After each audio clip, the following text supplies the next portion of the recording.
Once upon an ordinary school day. Once upon an ordinary school day, an ordinary boy woke from his ordinary dreams, got out of his ordinary bed, had an ordinary pee, an ordinary wash, put on his ordinary clothes, and ate his ordinary breakfast. The ordinary boy brushed his ordinary teeth, kissed his ordinary mum goodbye, and set off for his ordinary school. And as he walked through the ordinary streets, past the ordinary shops, and across the ordinary roads, the ordinary boy thought his ordinary thoughts. And when he reached the ordinary school, the ordinary boy had an ordinary game of football with his ordinary friends until the ordinary school bell rang. The ordinary boy went into his ordinary classroom and sat at his ordinary desk.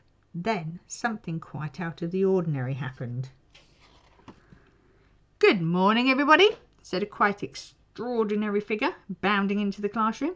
"My name is Mr. Gee, and I'm your new teacher. Now, you don't know me, and I don't know you. So to help me to get to know you, I had an idea." As Mr. Gee handed out paper, he said, "For our first lesson together, I want you to listen to some music, and I want you to let the music make pictures in your heads. Is that clear?" And the ordinary children whispered, "He's balmy, he's bonkers, he's as nutty as a fruitcake. Music, pictures, what's he on about?" And Mr. Gee said, "Shh, just close your eyes, open your ears and listen." And the music began, a rumbling, rolling, thunderous music that boomed and crashed around the classroom. Suddenly it stopped, and Mr. Gee said, "Tell me what the music made you think of." One girl shouted, "Stampeding horses." Someone else said, "No, it was racing cars." And the ordinary boy said, "I saw elephants, sir, and there were hundreds of them." "Yes," laughed Mr. Gee, "isn't it wonderful? Now I want all of you to try and put what you hear on paper. Start writing." And as the music grew and swooped and danced and dived once more, the ordinary boy began to write. He used words he didn't fully understand, and his story made no sense, but it didn't matter, and he didn't care. And he wrote as fast as he could, but it would never be fast enough. There was just too much to say. It was as if a dam had burst in his head and words just came flooding out. And the words were his toys, and he was lost in the game, the storytelling game, and it was extraordinary. Wow, look at that. What an adventure that is. Ooh!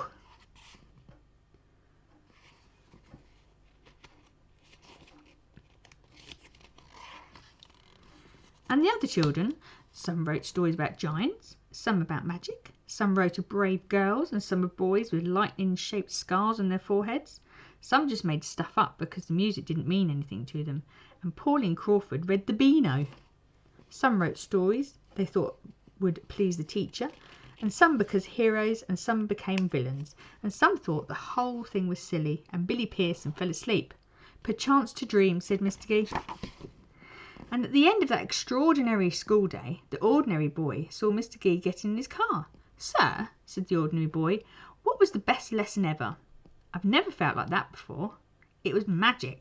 "Still think I'm bonkers?" said Mr. Gee, smiling. The ordinary boy blushed. "I can't wait to read your story tonight," said Mr. Gee. "See you tomorrow." And he disappeared in a cloud of smoke out of the school gates. And when it was bedtime, the ordinary boy put on his ordinary pyjamas, brushed his ordinary teeth, had his ordinary pee, kissed his ordinary mum and dad, and went to sleep in his ordinary bed, and had extraordinary dreams. Wow, that sounds amazing.